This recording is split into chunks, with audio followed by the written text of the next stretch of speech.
Good morning. Morning. Would you rise if you're able and join me in the pledge, please? I pledge allegiance to the flag of the United States of America and to the republic for which it stands, one nation, under God, indivisible, with liberty and justice for all. Thank you everybody for coming out early on Mother's Day weekend. Happy Mother's Day in advance to all those applicable. I just wanted to provide a quick update. There's been some discussion since the last meeting that we had, so rather than rehash a lot of that this morning and be able to focus on the group discussion, on behalf of the board, we want to encourage everybody to please go online, please check the information that's available there, especially from the recent trustee meetings, a presentation from Columbus, some other updates there as well. So lots of good discussion has been had, lots of good progress is being made. So please find the time and do the diligence to get in there and get up to speed. John? Or Holly? And I'm gonna use this just so that people can hear me. Is it on? Yes. Okay, great. So, hello everyone, I'm Holly Maddie with Crossroads Community Planning. If you don't know me, I think most of you probably do. So thank you for coming out today. We are going to be we're working on the priorities that have evolved out of this process. So let me give you a little background. Most of you have probably been to previous meetings.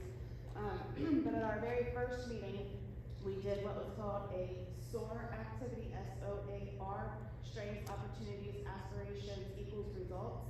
And it was through that process that we identified aspirations that the community would like to see. Trustee Trainer always says, if you drop into Harvard Township in 2050, what would you like it to look like? So that's kind of where those aspirations arose from. And from there, we met with the trustees very recently, actually on April 30th, to talk about those aspirations and put them into priorities. And they identified 5 priorities coming out of that process. And they had us write a paragraph of what each of those priorities means, and then 3 or 4 action steps that could be that are possibilities to help implement those priorities. So what we're going to do today is run through all 5 of those.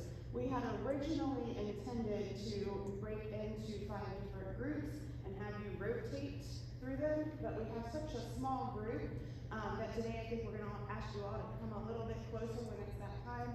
And we're just going to do it in one big group because it's going to be about the same size as if we would have broken up if we had a larger group. So that's the process for today. But before we start that, I want to let you kind of know where we're going from here after today.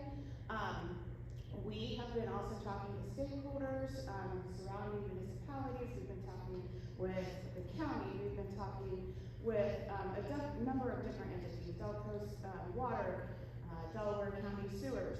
And so we're going to take all the information that we gathered through that fact-finding opportunities, and then also take everything that we gathered through the strategic priority process and put it into a document, a draft document that we anticipate happening in the June timeframe.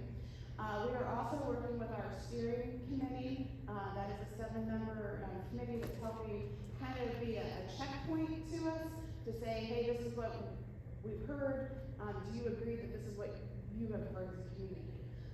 So they're kind of just being our checkpoint.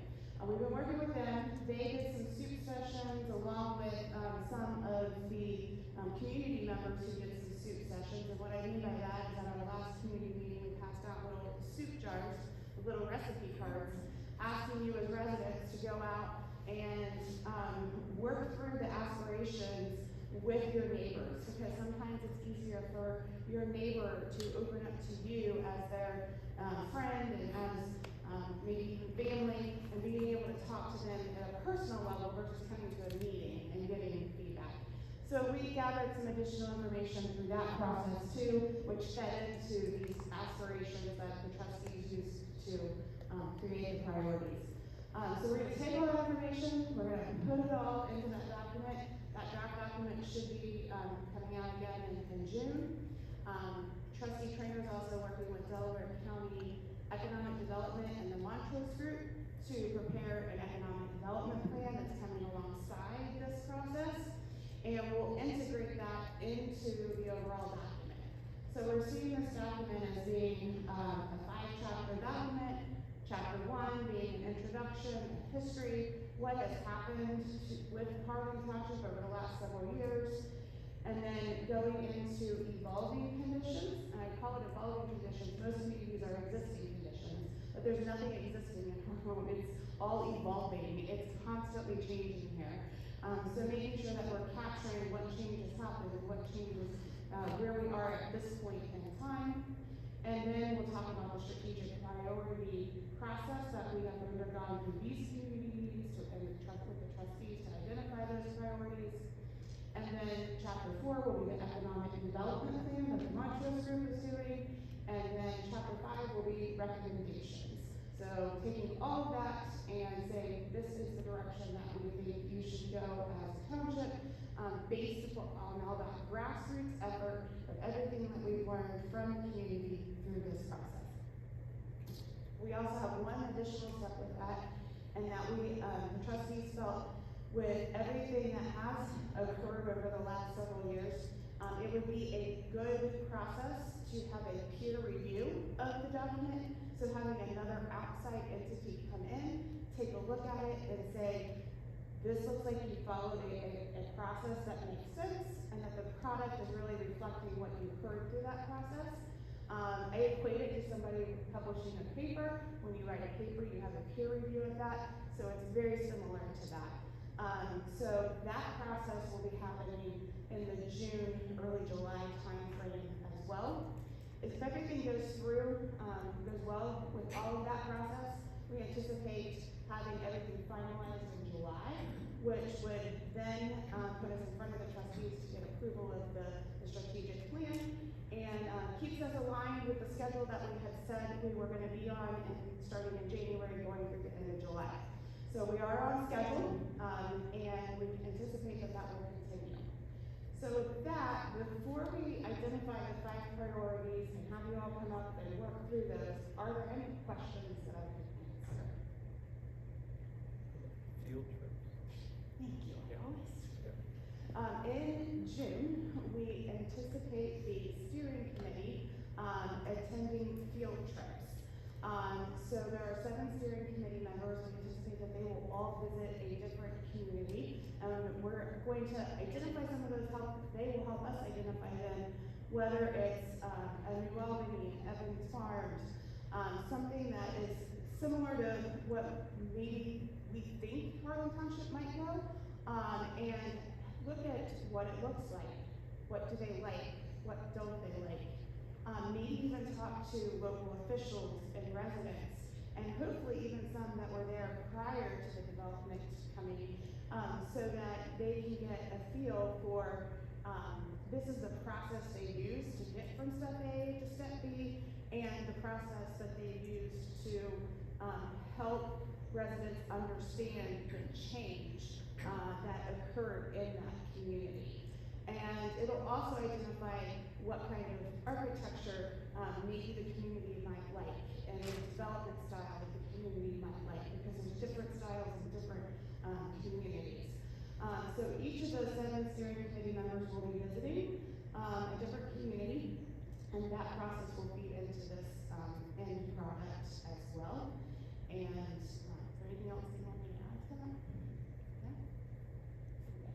So forgive my ignorance, once the document gets finalized, then what happens? So at that point, it would become the township trustees' strategic priorities, and every decision that they start to make going forward should be aligned with those priorities. And so they will start looking at what those recommendations are and start identifying next steps to implement the recommendations in those. Got it. Thanks. I know there's a desire to keep Harlan Township rural. I've heard that at trustee meetings, things like that. But I don't know if folks know that there are 2 zoning request changes on the docket on Center Village Road. One is a commercial trucking business. They've been operating illegally for the last 3 years. Zoning commission, zoning whatever, has been pointing in Delaware County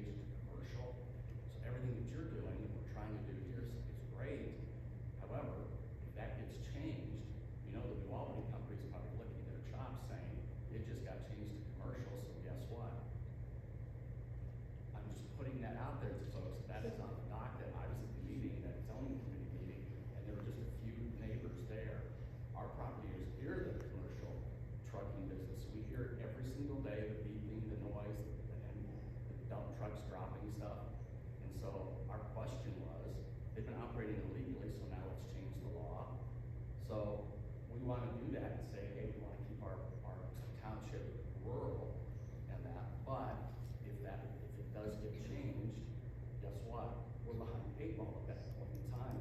So putting this together, I'm just bringing it out to the neighbors here saying, if you know that that's coming, go to the next meeting. Voice your objection to that. So I would echo going to the next meeting, there are plans and documents that are already in place for the township, that the township should be looking at when making their decisions on that. And, you know, we're not here to discuss what's in the pipeline right now. We're here to discuss what we wanna see in the future. I understand your concern that might impact what happens in the future, but that process and that discussion needs to take place at those zoning commission meetings and the other meetings related to that.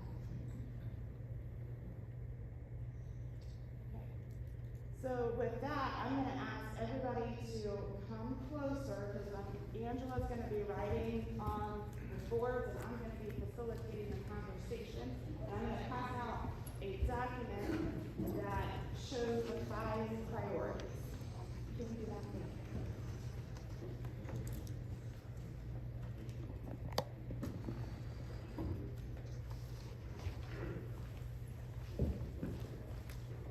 They're freshly printed and sticky. Thanks.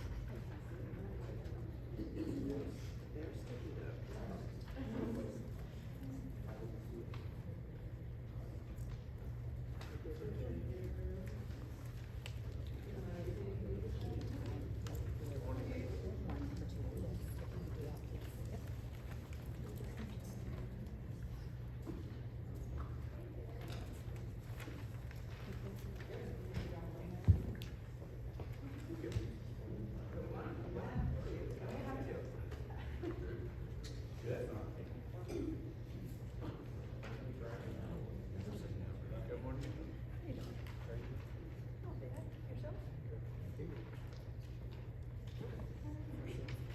It is, I know, I feel bad, I'm going slow here. We're sticking together.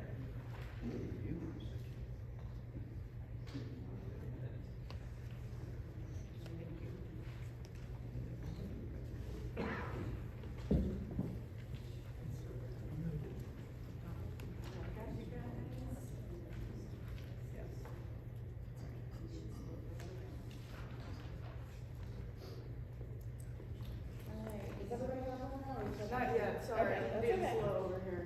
There you are.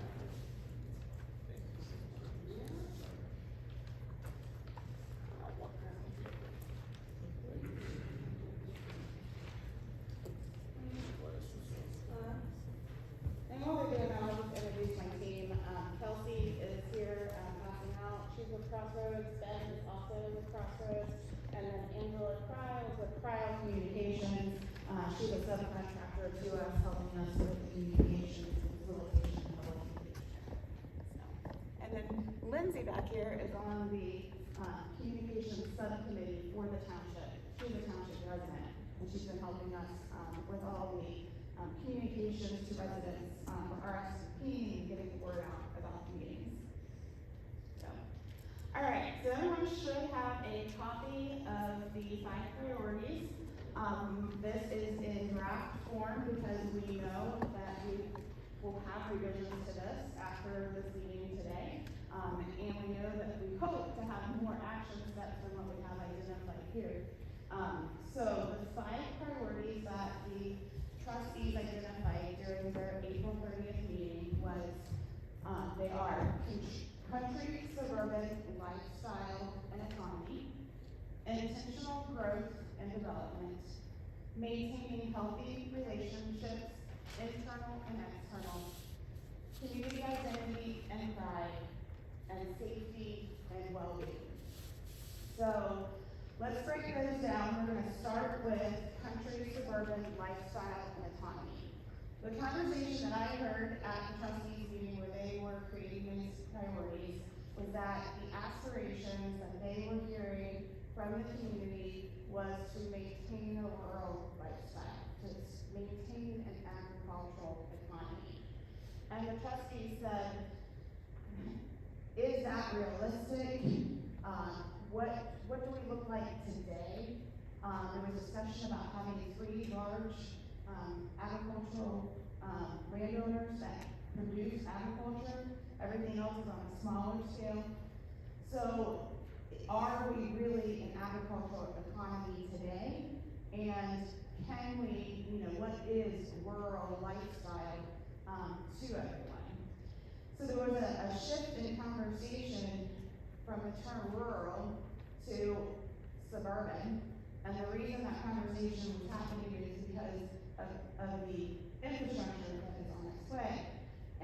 We know that the sewers are coming up from Columbus. But we also understand, and the trustees understand, that the community does have the desire to maintain a green area, a natural area, and we need to balance that with the development and the expectations that are realistic to the community. So the other part of that is autonomy. That is huge to the trustees, making sure that the township is maintaining a township form of government and maintaining decision-making over the community, and that it's not being, decisions are not being pushed to other communities. So you can read the paragraph of what we came up with to describe this priority. I'm not gonna read that verbatim to you. As far as action steps, we have identified 3 potential steps. 1, agreements to prevent annexations.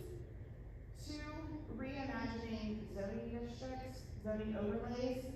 A lot of the zoning overlays that are in place were put in place based upon where the township was at that time. Things have changed since then. So reimagining those. And then design and building material standards that reflect the township's heritage. So with that, I want to open it up and get feedback from you on this priority and what your thoughts are on the action steps.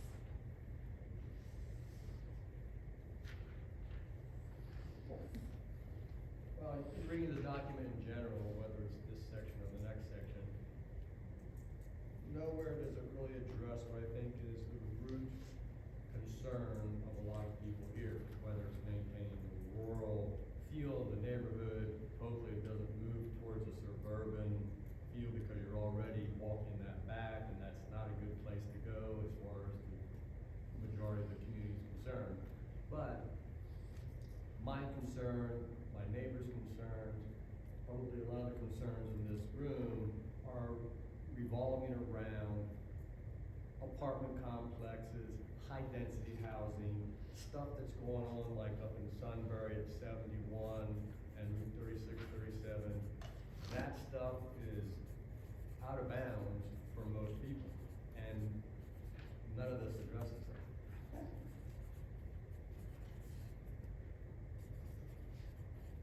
So I'll speak up. A big reason that we moved out of here, we used to live in New Albany. We didn't mind it, but we couldn't have animals. So we've got, chickens, pets, we grow our own garden, we have a lot of space, and the zoning allows for all of that here where we're at. And it didn't where we were before. It wasn't a land issue, it was more of a, too nice of a neighborhood type issue. So I don't know that I necessarily disagree with country versus suburban, but in my mind, rural allows you to homestead a little bit, if that makes sense. Yeah, and I think that plays into the autonomy part of Yeah. it too, because the township form of government allows for that agricultural use to continue, where if it was another form of government, that might be a right that wouldn't be permitted. 100%. So that plays into the autonomy. And just going back to the density question, it just goes back to the reality that the sewers are coming, and if we keep zoning at densities that are large lots, it puts the township at risk, for lawsuits, because you aren't providing the density that those sewers, allow. So, being strategic in where you put the densities, and I'm not saying it has to be high density, really high density permanent, but being strategic in how you place that density and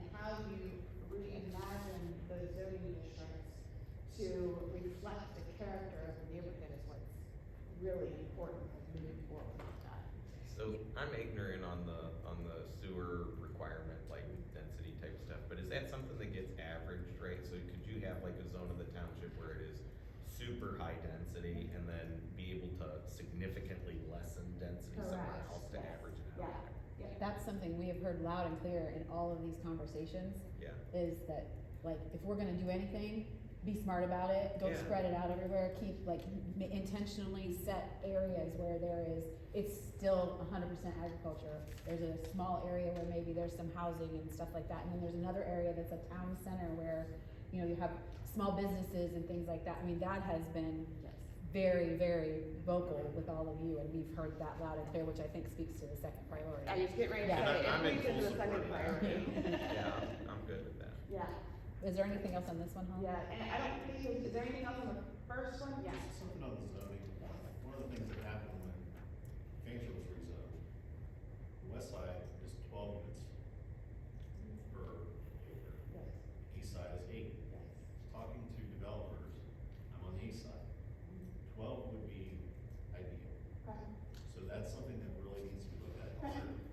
Because it honestly, it's kind of an unfair advantage for people on the west, the property values are higher because they can do dwellings. Yeah. So that needs to be looked at. Yeah, and again, reimagining the overlays. Right. Correct. And we're kind of in the heart of it. I mean, Intel is 3 minutes from the house. Right. So, you know, we're gonna be attacked first, so. Thank you, appreciate that. What is this community connections? Where are you on community Where's connection? there? Oh, just connecting your community together, What are you talking about? just being more neighborly, more, you know, being able to, Not sidewalks, paths, that kind of stuff. I'm not gonna say that there wouldn't be sidewalks as we get down to some of the other priorities, we do talk about sidewalks and paths. Is that farming rural? So, again, the term that the trustees are utilizing is country suburban. But that's not country, sidewalk, you don't have sidewalks, you don't have curbs, you Yeah. don't have paths. Yeah, well, you can have paths that are not necessarily sometimes, that look like they're suburban paths. You can have paths that have a rural aspect to them. Karen did. So, your one bullet point is reimagining zoning overlays, so in the past couple of years, there's been a lot of effort towards overlays, TIFs, JIBs, whatever they are. So are you suggesting that all of that is not workable, and now you have to go back and redo all of that and Not reimagine it? suggesting that it's all unworkable, suggesting that we may need to look at pieces and parts and make some adjustments to reflect where the township Why is did it headed. become unworkable? What happened? The biggest thing is that when we were working on the overlays originally, we were in a situation where, residents wanted 5 acres and 2 acre lots. We were trying to, you know, move the community, to understand, the densities that were needed. But now, I think there's more education and knowing and understanding where we need to go with this, that we can maybe target specific areas where, those densities make sense to help offset, like Angela was saying, instead of doing a blanket across. So the comprehensive plan that was developed 2 years ago is now no good? It's So, redone not completely? necessarily, no, so we have a plan that was done in 2021 that said 5 and 2 acre lots. We have a quick strategy guide that was done in 2023 that talks about these overlay districts. So it's kind of taking all of that and bringing it all together to where we are today, because there's a lot changing in Harlan Township on a daily basis. You're talking about targeted areas, where are they? We don't know at this point, we're still working through that, but larger than, I mean, one of the things that trustee Taylor is doing is working with large landowners to understand their, future intent, so that we can help identify where the targeted areas are. Does the township have any control of sewer lines coming in? So, the sewer line is definitely coming up to that Summersburg area, that is definite, you know, it's being constructed, that's where it's coming. Delaware County Sewer District is in contract with a consultant that is working on studying how to get the first leg of that from where Columbus stops into the county. And they're looking at different alternatives.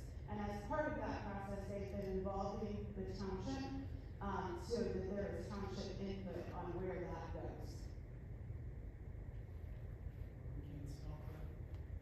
We can't stop it. So, I have a question. So, once the sewer line comes, there's requirements that you have to have more dense? So it revolves around land use law. So there's what's called a taking of property. And basically, once you bring sewers up to a piece of property, there are certain rights that landowners get because they can increase their density based on that sewer.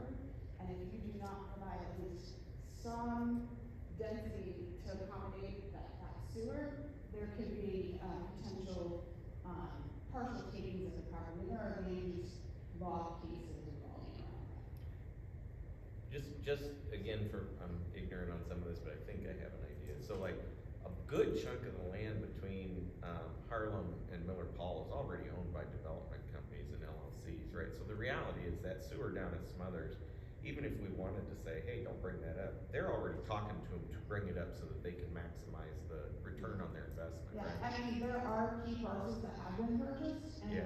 and the reality is that sewer is coming. Yeah, so so then we should try to zone it in a way that we can control what happens, Correct. rather than them Correct. flip it and force it to come in.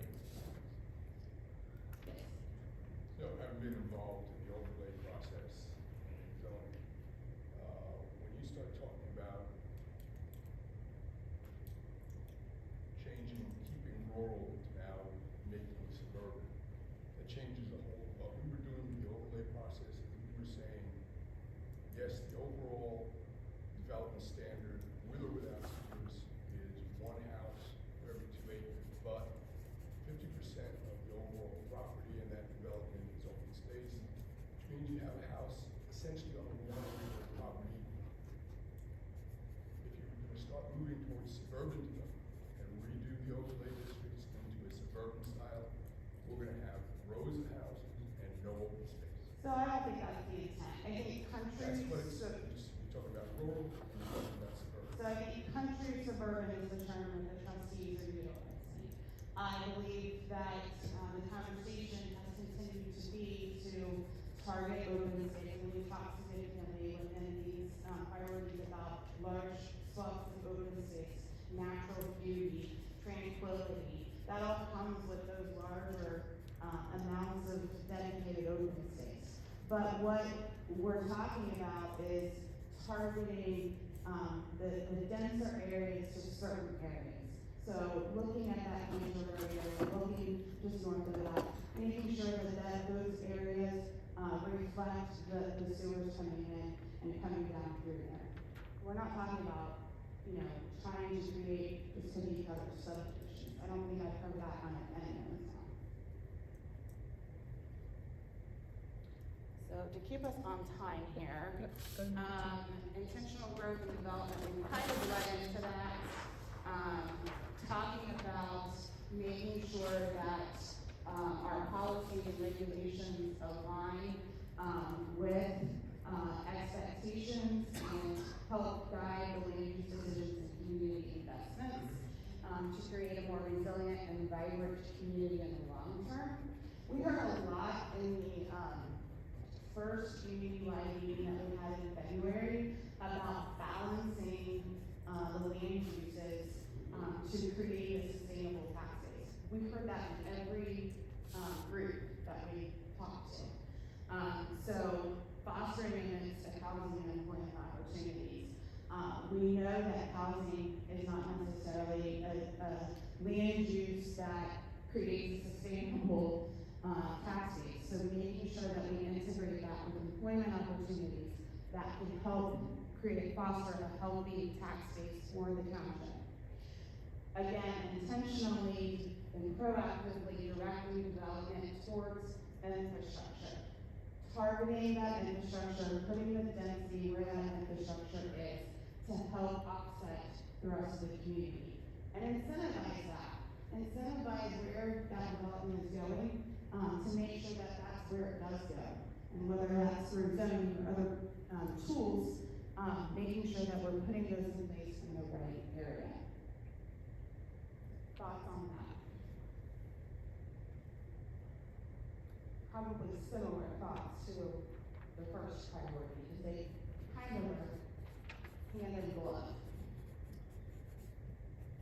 I'll just give sorry, just keep talking, but I'll give some feedback. So I think when the first overlay districts came out, the township was in a little bit of a different position with respect to communication as well. And so now it seems like, I feel a lot more informed now than I did a year or 2, 5 years ago, right? So I'm wondering if when you're looking at this intentional growth and development and you're looking at an overlay and you're saying, hey, we're thinking that this is gonna be a high density area or a higher density area, well, chances are we probably know all the people that live in that area. Is there a way to make sure that we're reaching out to them to say, hey, an overlay in your area, your specific area is being considered for this purpose, do you wanna have some feedback in that? So targeted communication. Yeah. So not just targeted development, but targeted Communication as well, cause I think there's a lot of people that were blindsided by the overlays for their own fault, right? They were not proactive, but at the same point in time, there was nothing coming to them either, you know what I mean? That was feedback that we've received before, that people are maybe having a hard time following the totality of everything. So if they could just understand, their quadrant necessarily, what's going on in the quadrant, we tend to break the township up into the corners. So we've had that feedback before, that if we could start breaking all the discussions down per area, that's easier for people to follow. Yeah, and this is blending right into the next one, which is maintaining healthy relationships, both internal and external. Internally, how do we create those communication, paths to the residents? Yeah. And I think that targeted approach, I think that's a good suggestion. Cause while this is moving quick, like in development timelines though, it's years, right? So if somebody knows an overlay got approved that they didn't agree with, it would give them time to make the life decisions that they would see. So let's talk a little bit about the, maintaining healthy relationships, internal and external. This has to do with working not only with the trustees and communicating out to the residents, but also making sure that the communication with local business owners is occurring, as well as local and regional stakeholders. Making sure that there's, building of trust between, all of those entities, and making sure that when conflict does arise, that's being handled in a constructive manner.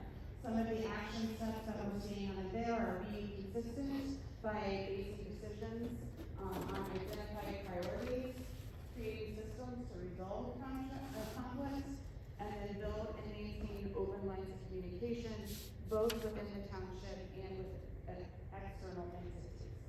We talked a lot about the communication, priority at the last community meeting. We got a lot of feedback on that. Talking about, putting, notices for meetings on pizza boxes for houses. Doing, other ways that we can get meeting ideas out there. We didn't talk a whole lot, I don't think so much about the external entities, but there are conversations, that are taking place with each of those external entities. The trustees are trying to push that information out through meetings and making sure they're uploaded to the website, so that you can go back and listen to them, if you're unable to make the meeting. So are there any other thoughts on how to get, communication? What do you mean by external entities? External entities are, surrounding municipalities, surrounding townships, it can also be the county.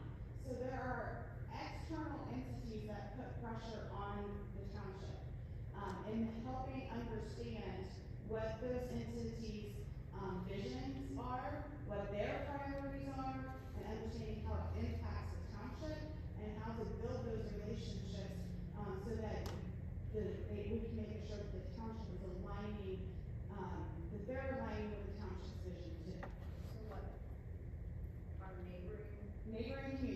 So building, Tell us what we have to do.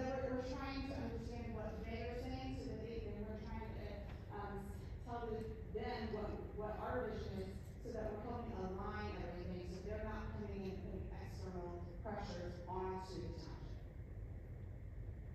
So for example, the last trustee meeting, Columbus came in and spoke, and they said, here's what we're thinking, and the trustee said, here's what we're thinking. So then now we have further conversations, so that way that everybody can get what they want. It's instead of development happening to you, instead of them coming in, because, municipalities have the ability to annex. You know, if a property owner wants to annex. Right. So, right, so understanding what those communities' desires are on annexation, and then working with them to help prevent annexation moving forward through different types of agreements. Where do you see external municipalities or county, other than Westerville having tried to come in, exerting significant pressure? So, at this point in time, the conversations that we're having with the external municipality outside of Westerville has been in a very positive direction. The communication with Columbus, is that they are willing to enter into a non-annexation agreement, for the township, if we are able to provide, a small growth area for them to get over into Lee County. They're not interested in Park Township. Galena, we're having positive conversations with them, ways to partner with them for a non-annexation agreement. So these are positive things that are coming out of these, conversations. And that's the framework I'd like to hear, as opposed to them exerting pressure Exactly. on us. Right. Because I don't see that. Right, and that is very true, and that's what we're trying to say, is let's have those positive conversations, instead of another community coming in and telling what should happen to you. Let's work with the communities to create a community that you want. When, this goes back 2 years, the first meeting that was here at the church, it was a community meeting. Chris Herman from MKSK was here and spoke. The last thing he said, which I still remember, is find a strategic partner. We have not done that. We have no strategic partner. As a township, we are powerless to control our future. I'd like people to know that. And so, without a strategic partner and remaining autonomous as a township, we're sitting duck. Right, so I would put strategic partner on there. I would say that work is being done to create strategic partnerships. It may not be one strategic partner, work is continuing to be done on that. But I think you are right, we need those partnerships. The township will not survive on its own without those partnerships. It will be taken over. The other thing is that the township is 5 square miles. 5 miles square, 5 miles on the side. The village, in order to become a village, if that's part of the plan, either a home township or a village, we need, at least 3 miles distance from the closest municipality. That means as Sunbury grows along and starts annexing Trent Township, that's right up against our northern boundary. We already have New Albany and Columbus on our southern boundary. 3 miles in any direction, which is what a municipality can demand, overlaps in the middle of the township. Correct. You have no place for a village.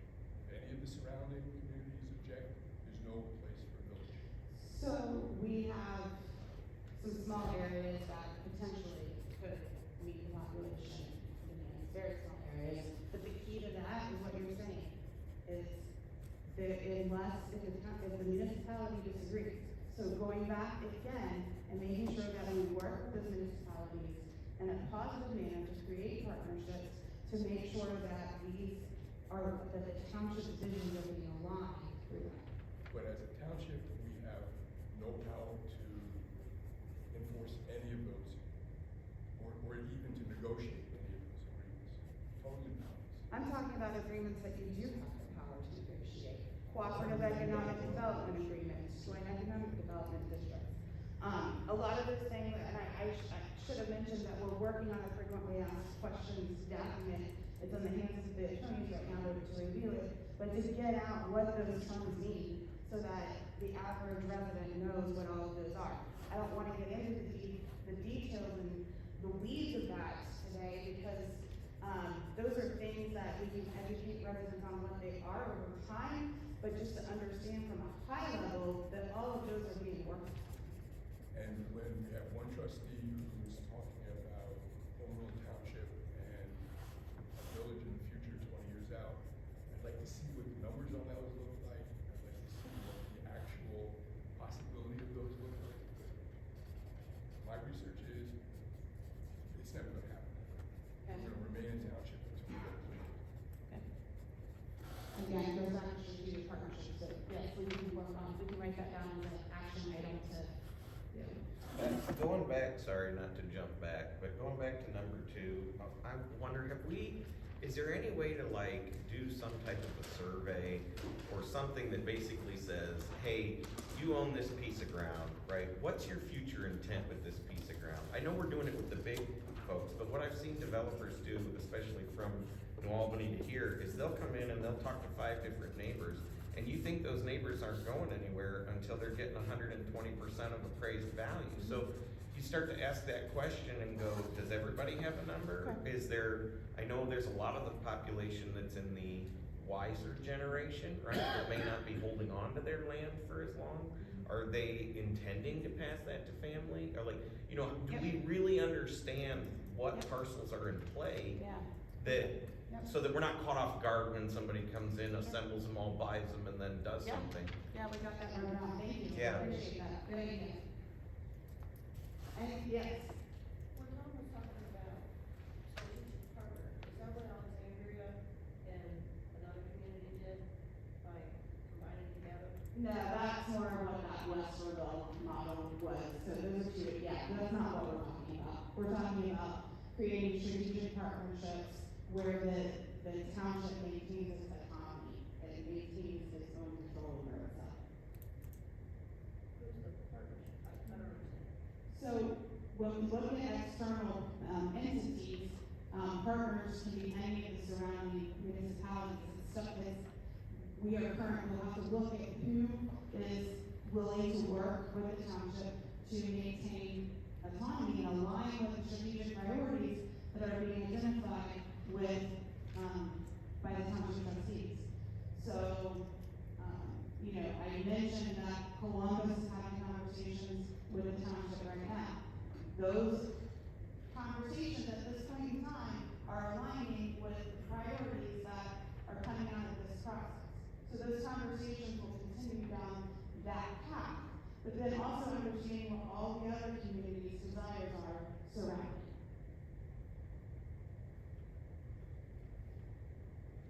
And Holly, I think to add to that, just a little clarity is the word partnerships can be formal partnerships, but they can also just be informal partnerships where you're just talking to each other and understanding each other's priorities and needs and desires so that you're not caught off guard when something comes up, and they're not caught off guard when they come here and we say, oh no, we have a strategic plan, and what you're talking about totally aligns with it, or what you're talking about does not, right? So instead of that being happening in the moment, that starts to happen more proactively. So just like you talk to your neighbor when you're planting a tree or when you're trimming your tree, maybe out of a good neighbor thing, we have that same partnership and conversation with the surrounding communities. Just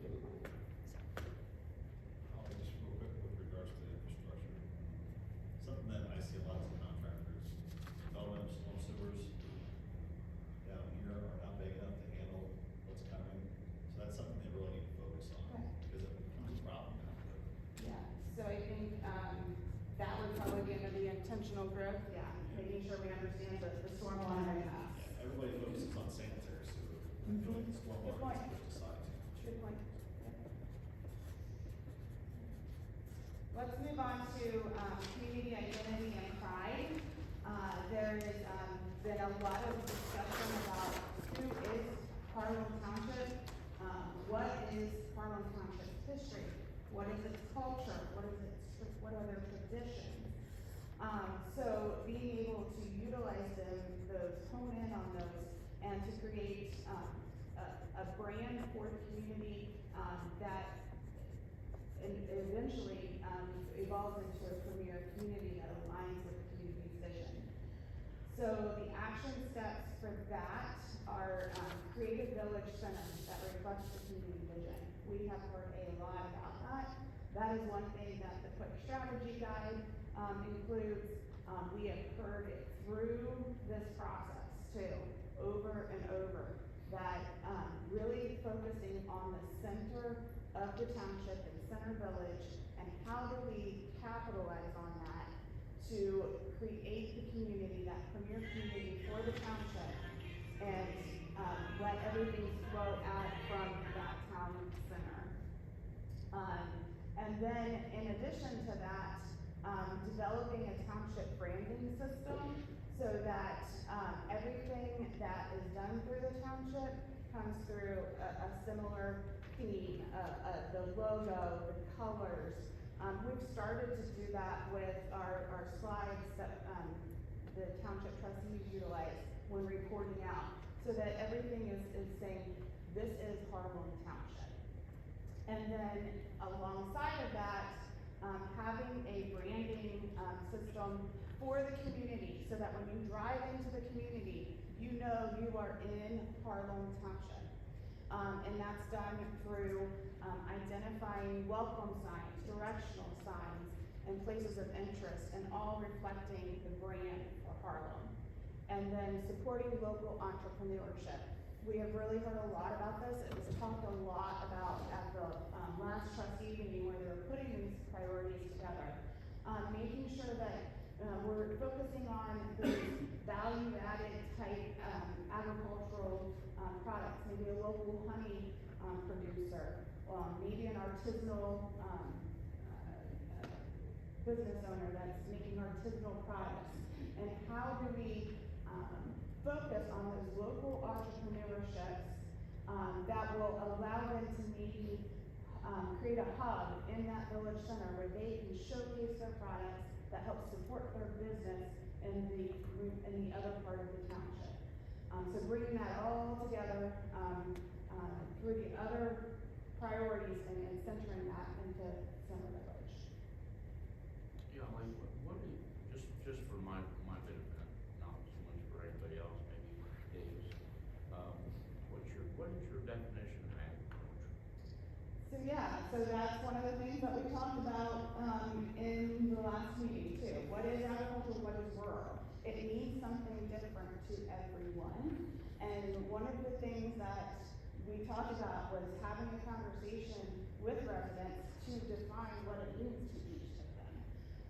But what I heard at the last trustee meeting is that if you want to call it an agricultural community, or agricultural economy is what I'm trying to say, is that that's when it's producing, those products to create an economy for the township. We only have 3 large landowners right now that are producing, those larger amount of products. So being able to hone in on the smaller agricultural, uses, like the local honey and those sorts of, smaller type uses, being able to have a place where that can happen. But 100% of the agriculture, well, maybe not 100%, maybe 90% of the agriculture in Harlem Township is corn, soybeans, and wheat. Yeah. You don't go to a farm market to get soybeans, wheat, and corn. So that we talked about, maybe it's somebody that has a 5-acre lot that does some, tomatoes, peppers, and they can take that and they can take it to the hub, that then, becomes more of a value-added type product to the larger products that are coming out of the township. And I don't know if you have any other thoughts on that, because you do work I mean, on a farm. we have a farm with soybeans and corn Yeah. and cattle. And I mean, to me, what agriculture says to me is that there are tractors on the road, and that there's animals in the fields, and that there's crops being raised. that's what my definition, being a farmer, that's what agriculture is to me, right? 100%. But like Holly said, you know, our township, I'm in Byrne Township, which is just north of the Hocking Hills. We're kind of like the last farmland before you get down into where the glacier stopped. And, there's only 3 of us really, like here, there's only 3 of us that really actively farm now. Everything's kind of been, they're little tiny hobby farms, but we're the tractors on the road now. And we're very rare. And so I think protecting the ability to have animals because you're running out of big landowners in Ohio, really. Protecting the ability to have those small crops and those gardens and those chicken pens and, you know, being able to have a goat in your backyard and not have somebody come and tell you you can't have it. Like, I think that's maybe what I'm hearing you all say. We wanna make sure we can still do all of that. But you can't with a roundabout, you can't get a grain head through No, a you can't get roundabout. a grain head through a roundabout, you're I exactly mean, right. we're on Miller Paul Road, we only have 38 acres, and we've been there since 1893 in the family. They bought up, the developers have brought up to the south of us, to the north of us, and to the west of us, and we're pretty much told that we're finished. There's nothing we can do, so our farm is gone. Yeah, I And feel you're, your pain, you're I saying understand. sewer comes through, are you saying that they can take our property to put that sewer through there because the development's going to the south, the north and to the west of us? Yeah, I don't know where the sewer is gonna go in relationship to your property, but, you know, I understand your concerns, I understand it. And that's the reality that we're facing today, right? And how do we respond to that, and how do we proactively plan to move, into what, you know, Harlan Township is gonna be? And so what can we do to help move us, in a positive direction? What we've heard is create that town center, protect the hobby farms, protect, you know, those types of entities. Yeah, I think it's, I'm an outside person here, but I'm from a very similar county, right? And I have a family farm that's been there since 1879, I think. I think it's wonderful that you're doing this, because my township is not. And we don't have aligned priorities. Our township has not had conversations where everybody comes in and says, that roundabout, I can't get my grain cart through, right? Like, But it doesn't matter, you're not the majority, you're the minority. There's only 3 big farms, and then we've got only 38 acres, but Right. we've been there forever. right, And, I mean, we're pretty much told that you don't matter, because I don't think they can take your land.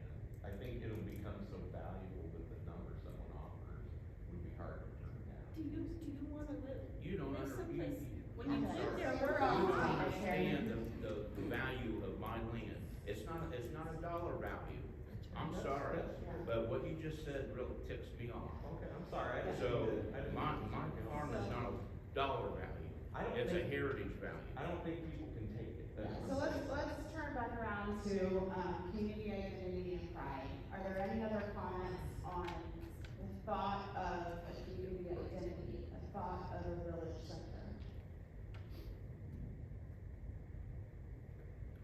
Stupid idea, perhaps, but is there, some type of, I don't wanna say business, but agro-business, rural business, like a winery? Mm-hmm, yes, You could establish and call it Harlem Wine. Yes. And it kind of brings yes, a sense of community and yes. whatever to Yes. Harlem.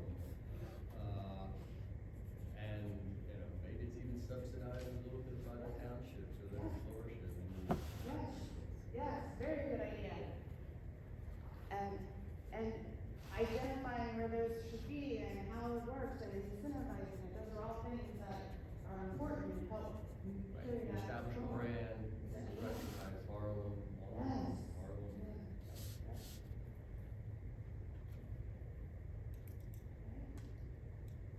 Let's go on to safety and well-being. So this has come up a lot as we've talked, through, you know, the challenges that the township faces, making sure that the township is, adequately protected. That means from a fire protection, which the township currently provides, they provide a great level of service. How do they maintain that level of service? To police, which is currently done by the sheriff's office. What does that look like going forward? Emergency medical, and then also administration. So as the township changes, what does the township need to do from an administrative level to make sure that, the work is being done within the township and getting done to align with these priorities and move the township in the right direction? So the action steps coming out of that are aligning staffing levels and locations with community growth forecasts, investing in training equipment and programming for public safety services, creating community watch activities and other opportunities to involve citizens as part of that public safety protection, and then also providing infrastructures to accommodate different types of transportation, including walking and bikeability. Thoughts on those?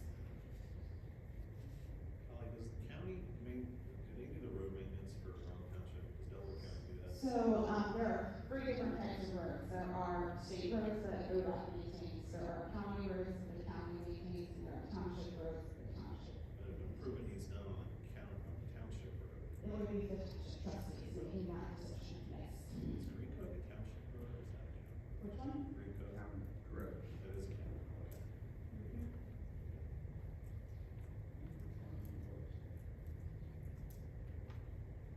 So they may need to increase I their haven't seen staffing. the numbers myself, I haven't looked at them yet, but I understand that Can we get him a Township mic or something, expenditures. because we can't hear you too well. I'm sorry, We can't hear you too well. the township expenditures for 2024 exceeded our revenue by $140,000 last year. How are we going to provide the necessary resources in the future when we need administrators and police?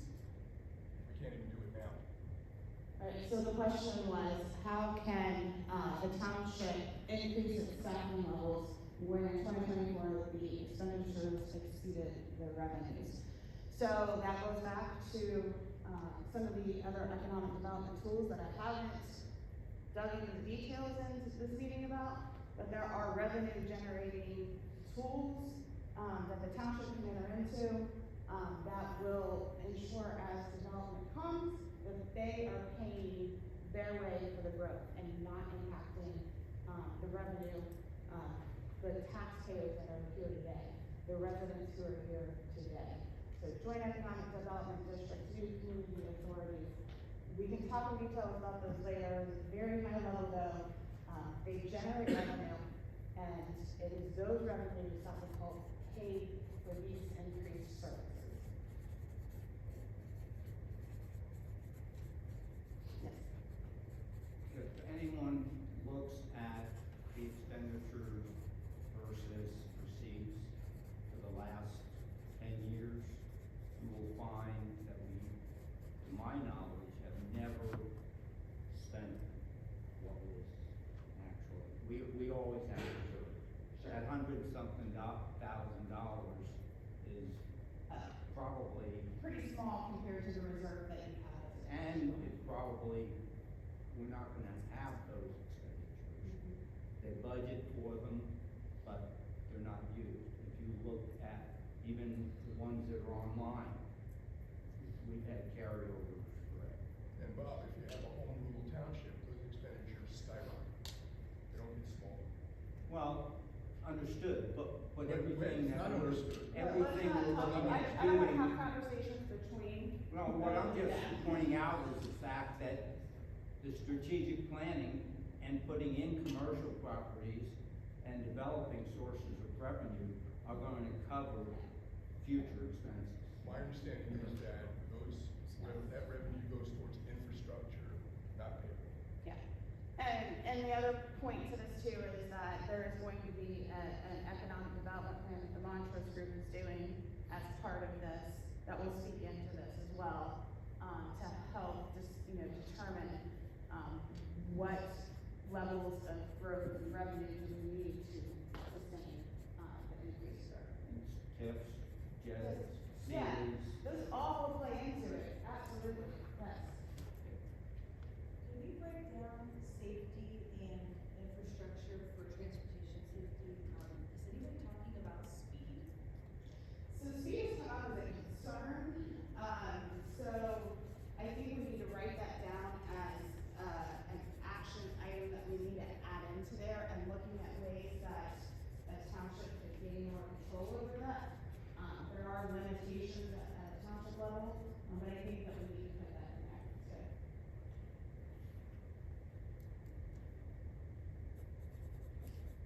Yes.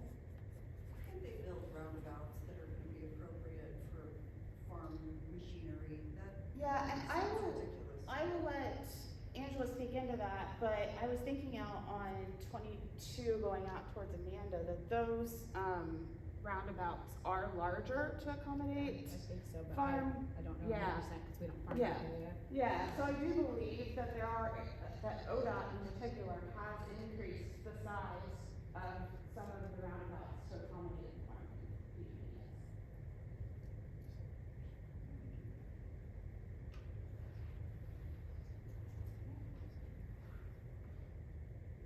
Anything else? Do you wanna do a recap of what you heard? Yeah, I can. Okay, so under the first one, which is country, suburban lifestyle and autonomy, do that. We have concerns center around high density housing and apartments, and that needs to be addressed in some way. We need to ensure that we can continue to homestead, meaning animals, gardens, those sorts of things. We need to look at overlays, 8 units versus 12 units, and address the fairness issues. There's a concern with the word suburban versus rural. Suburban style, we need to ensure that it isn't just suburban. It has to be country. It has to maintain that feel to it. It can't just be suburban on its own. Number 2 was intentional growth and development.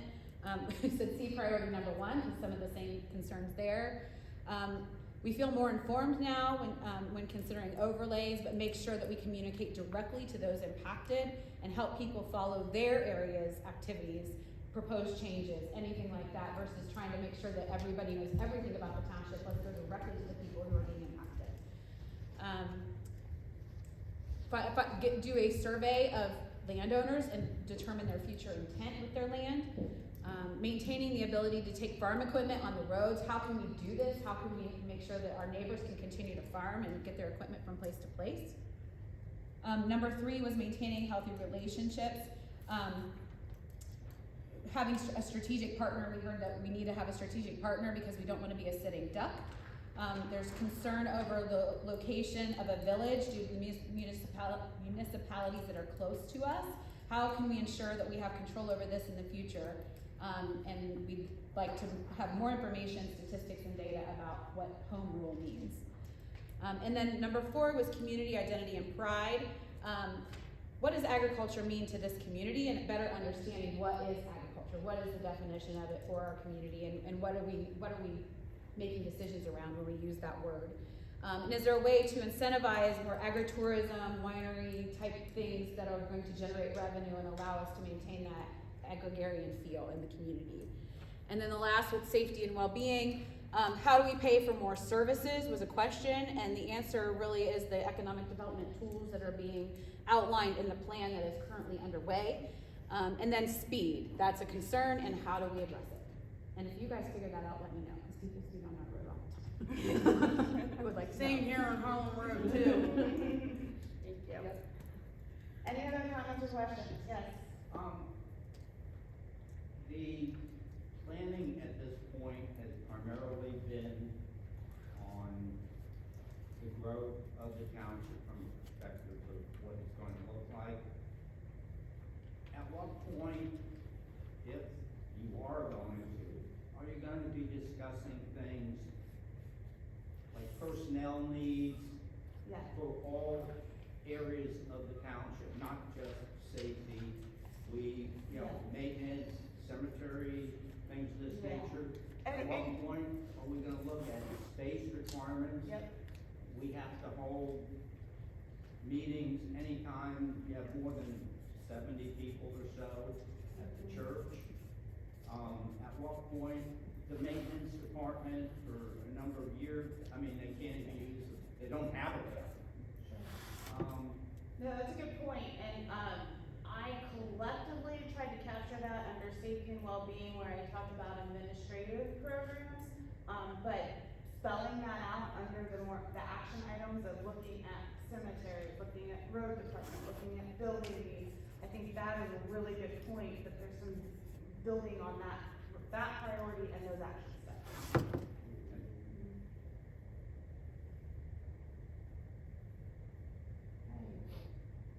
I think that covers everything that we had planned today. Do one of the trustees wanna close us out with any remarks? No? I'd like to address it. I'll let Adam weigh in here, which is that, definitions are very important. It's defining words. And that's why we had a discussion in our last trustee meeting about the words rural, suburban, and urban. And a rural community is one in which the community is based on as an agricultural economic base. And Harlem Township does not have an agricultural economic base. We have 3 large farmers, but that is not a large percentage of how the residents earn their living. When you look at the definition of rural, it's 0.01 to 2 units per acre with an agricultural base.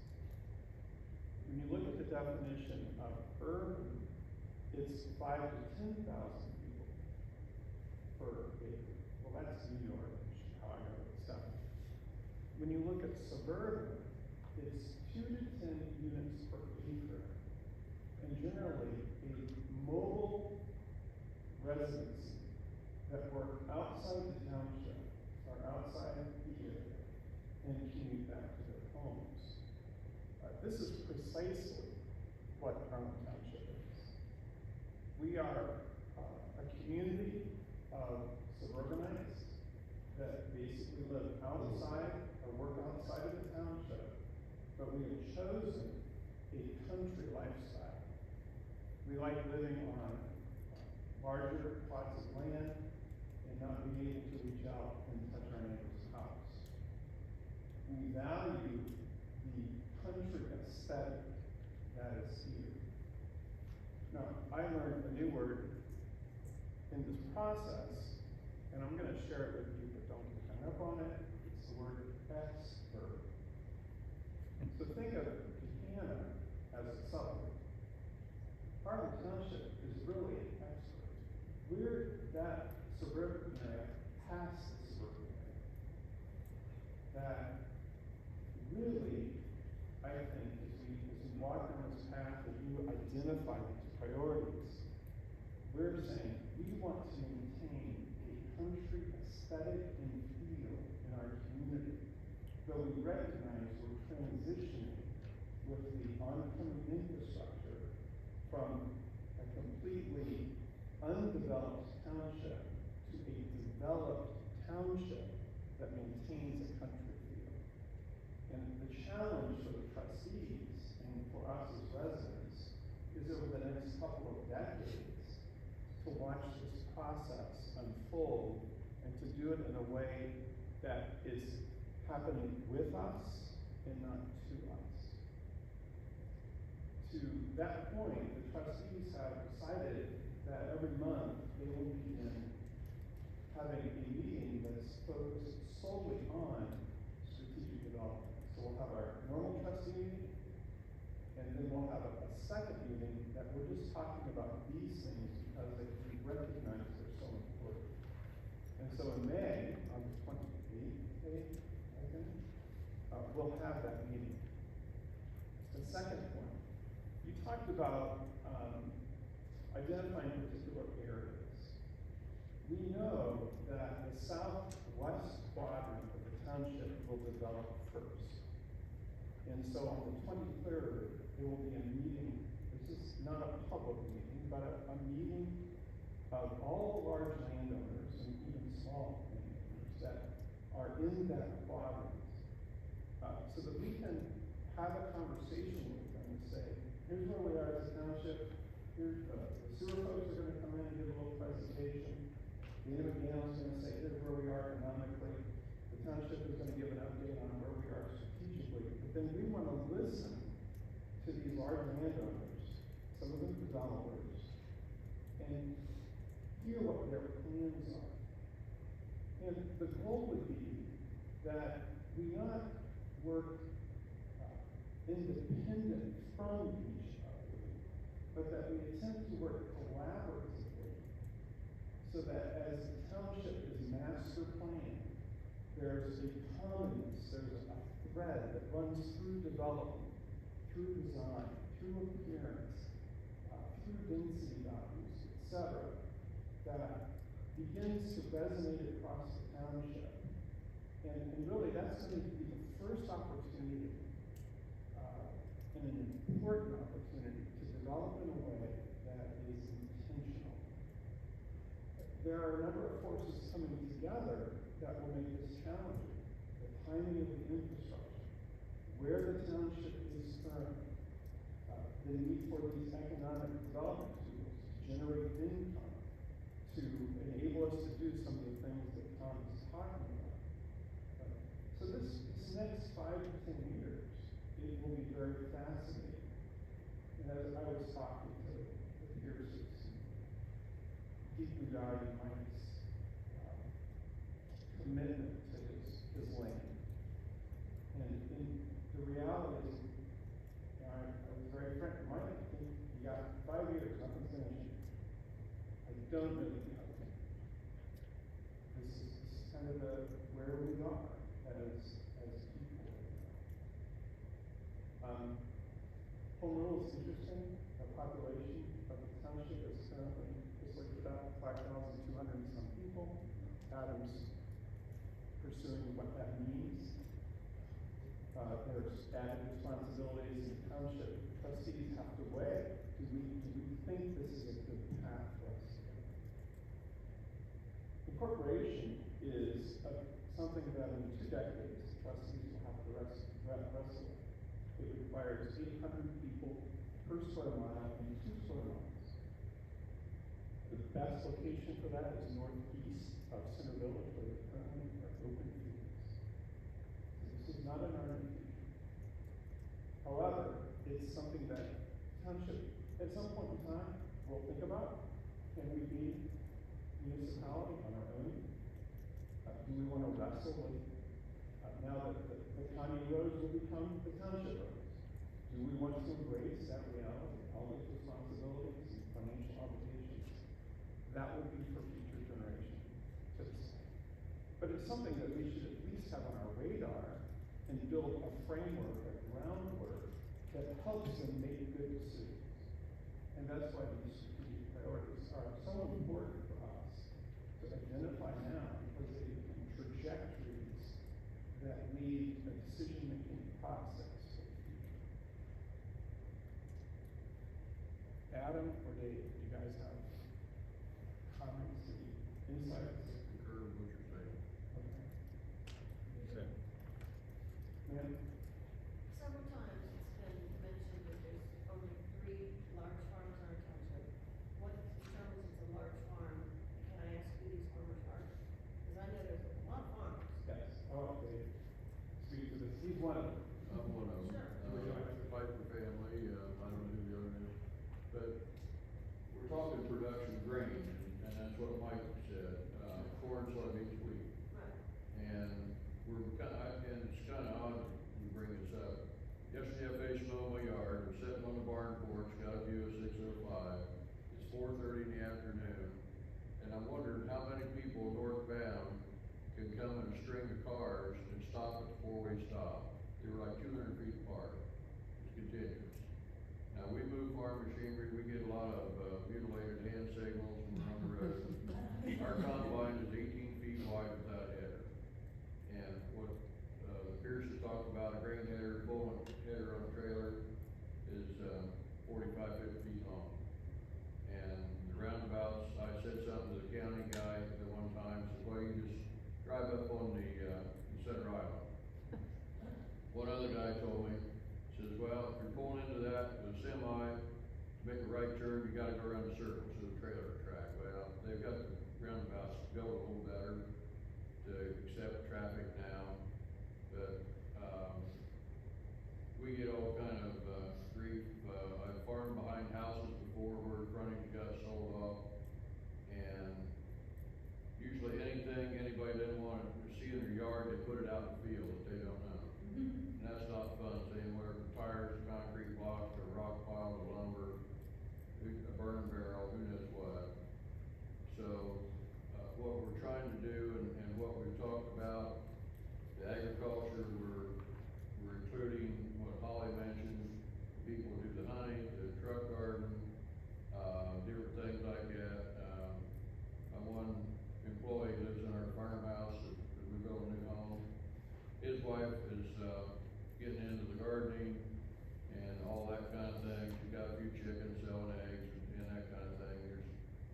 We hope to see a lot more of that, and I'll touch on one thing John talked about, Holly, about the village, center. We've talked about that for years in our planning, for a good 20 years, so we're hoping that is not overlooked and get away from us in this process. That's important enough of the future of the township. And what you mentioned about the northeast corner of the township, that's a major highway. If there was power up there, it would probably been, being developed now, but there's, believe it or not, with the big substation in Sunbury, and I'm one of the unfortunate ones, one of the big power lines going to Beach Road is going through our home farm, which was Century Farm. And with that power line and the one crossing above 605 above me, it's going to Intel. They're saying that substation's maxed out. So where the power comes from, I don't know. But I don't know if that answered your questions, but But what determines that it's a large farm, how many acres? I don't know their definition. I mean, Because they say there's only 3. yeah, There's well, farmers that have 60 acres or more. well, but we're farming, I'm leasing land from landowners, and I've got probably 2 to 3 that are, when the price gets right, they're willing to sell. I've lost, I don't know, 100 acres this year. I used to farm the land where the new high school is, and there's more of that land back there for sale now. So, to give you an example of when I say large farm, our tractor and corn planter, if you had to go replace it, I don't think you'd replace it for $800,000. That's just plant corn. So, it takes a lot of money, I thought they were talking acres wise, large farm. no, That's what I didn't we're talking production of bushels, that amount, that kind of thing. So, and there's limited amount of livestock in Harlem. We got, the Pipers up the road's got the Charlie cattle, and, there's one contract hog barn in the township, that's 2,500 head of hogs.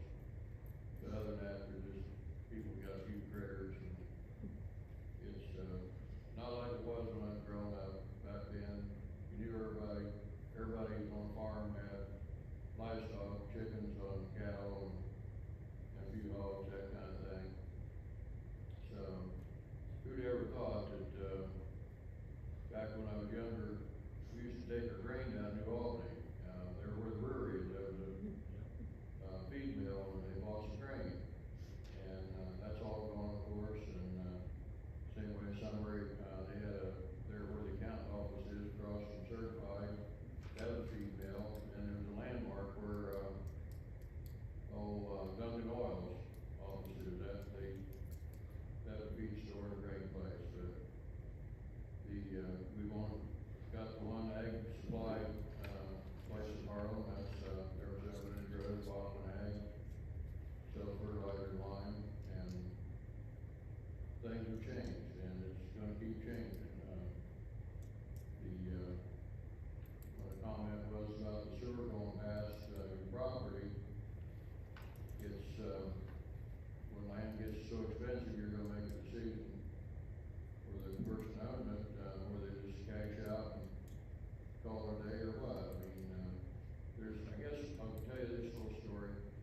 in farming, and over the years, we talked about 3-generation collapse, and for the most part, in my experience with renting from people, that's what happened. You got, let's say the grandparents bought the farm, and their children, they kept on farming.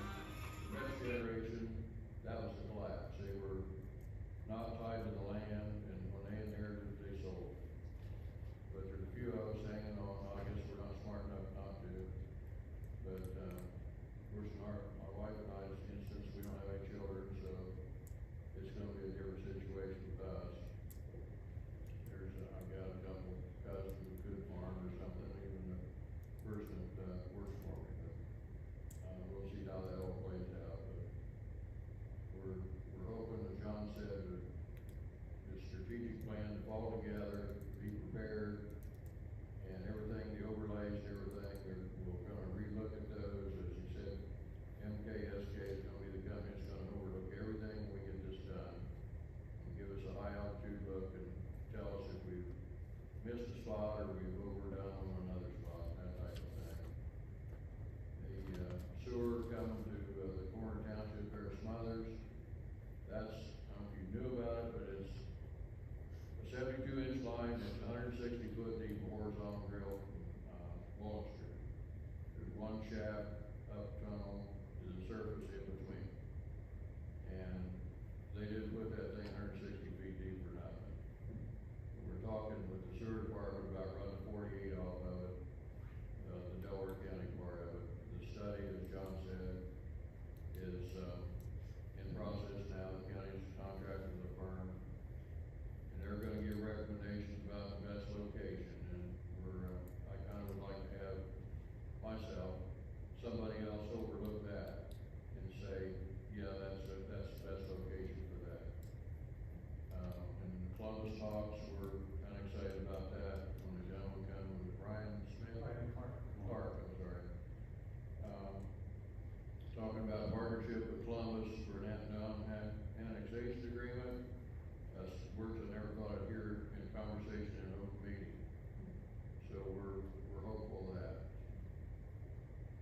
Hey Dave, can I Yeah. ask, cause I'm learning a lot now too, when you're talking about large farms, we're not actually talking about land size, we're talking about what they produce economically. And also, I think the Right. question is this family, is this their source of income? Yeah, Is they're this very- what they do to make a Yeah. And that's what you're referring when you're saying our number of large farmers are Yeah. dwindling, because Yeah. that's specific, it's not necessarily our number of large lot sizes. Correct. Right. Okay, I understand. That makes a difference. Thank you.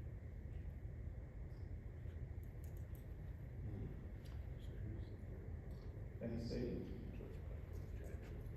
Any other questions or comments at this point? Sir? You know, when I was on my training with BCA, Here. Nice. when I was doing my training with BCA 30 years ago, video from stage lessons, the one thing that really stuck with me back then was residential can't support services. You have to have industrial and commercial to support the services that the township needs for residential and for the schools. And so, in this plan, is there commercial, residential? Because our tax, we can't afford the taxes with infrastructure for all residential. This is an important. So I think this, the commitment that the trustees want to make to our current residents is that new growth pays their development, not current residents. That means that through, new community authorities, through partnership with Columbus and establishing a joint economic development agreement, through, TIFs, tax incremental financing, that as these folks come in and build multifamily or they build a new home, they will pay a portion toward infrastructure that supports this new development. In addition, it's very important that the township have the appropriate, acceptable, sustainable, commercial, and industrial partners that also provide a tax base.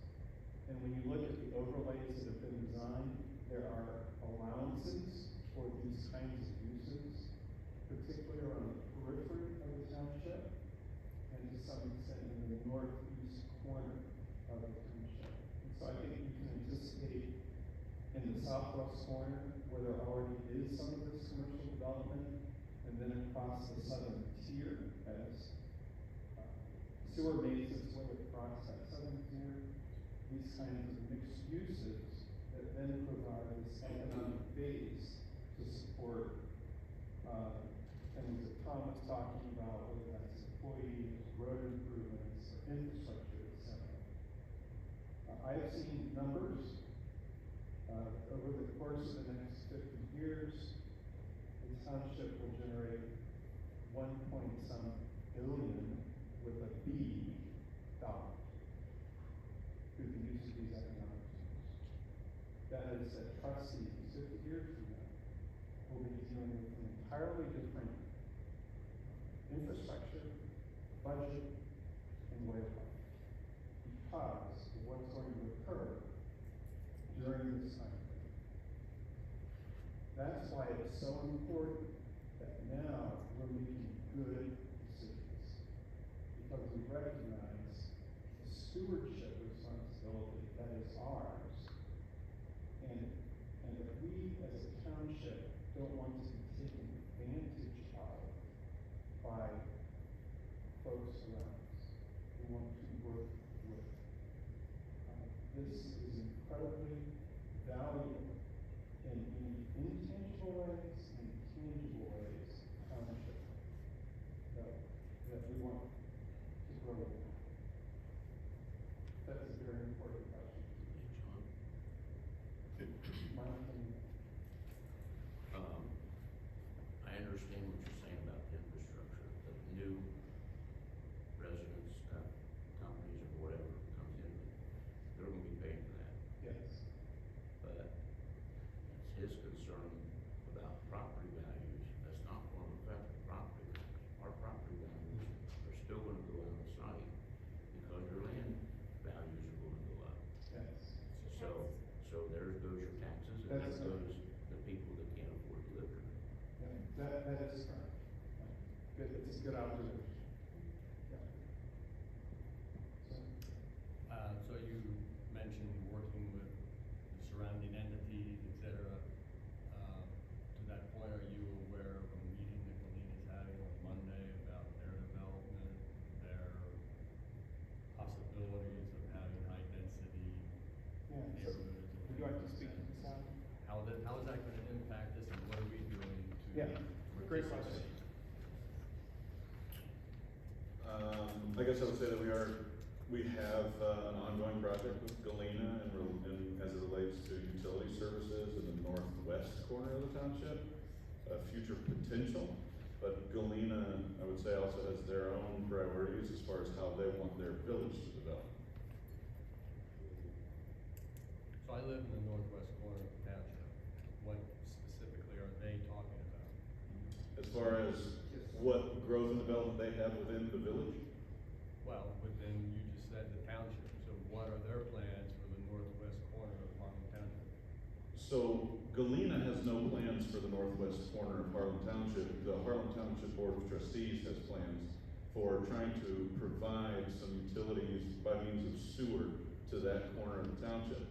There was a considerable amount of property annexed by Sunbury above Trenton. And for us, that was a marker of future industrial commercial development. And so in acting in our existing focus of protecting the township from reasonable annexation, we reached out to neighboring partners to see if there was a solution there. Galena is one of the very few smaller partners around us that has that kind of infrastructure on their own. So what I mean here is Galena owns their sewer, it's not Delco. And so we've reached out to them to start a conversation about, hey, do you have the capacity and the means to come into an economic partnership with Harlan Township to support this corner of our township.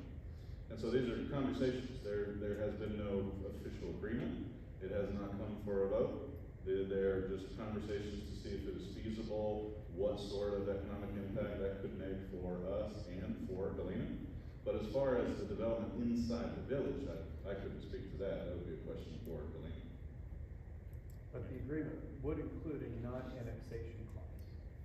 Yeah, I think it's probably safe to say that any sort of agreement that the current Harlan Township Board of Trustees pursues with any neighboring municipality will include language avoiding annexation. Because I think one of the things that we have all heard loud and clear over the past, I guess, year and a half at this point, is no one here is interested in that. And I think it came up again earlier in this meeting today, that is landowner driven. There is no big bad wolf that's gonna come and blow our house down and take our land from us. Somebody in the township has to initiate that conversation. And so, when we're going and trying to support the development here, so that annexation does not have to be a part of that conversation, we're making sure that there's clear language of that in the documentation, in the legal representation, to prevent that from happening. I think Brian Clark himself said that these agreements are typically, what, 50 years? He said 50 years. So, the strategic partnerships that we've talked about a few times today, right? Like that is essentially economic agreements, vehicles, and developments with our neighbors. The bigger ones that can protect us.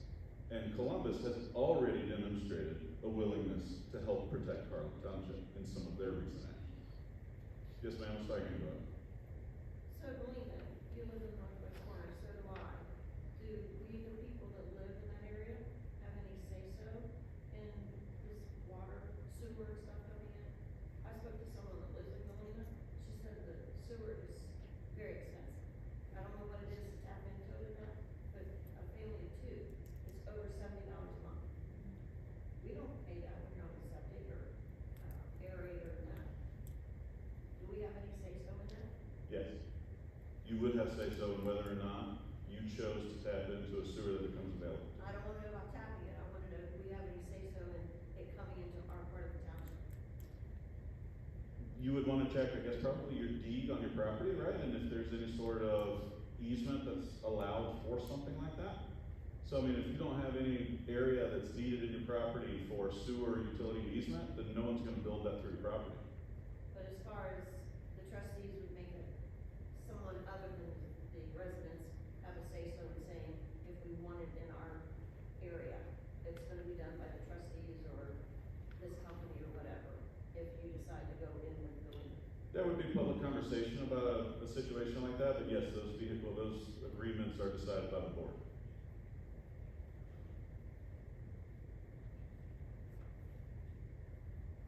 Yes. I thought there was a rule if, sewer line is 200 feet from your house, you don't have a choice, you have to tap in. No, No, that's not true. City of Columbus, you do, Delaware County. No?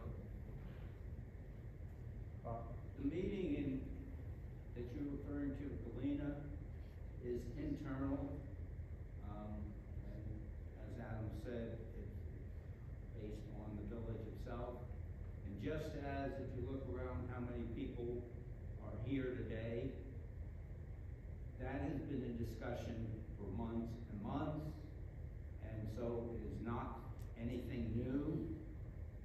All of a sudden, people hear about it, so it becomes a big issue. But again, it's just like, planning here. How many people are interested until it's in their backyard?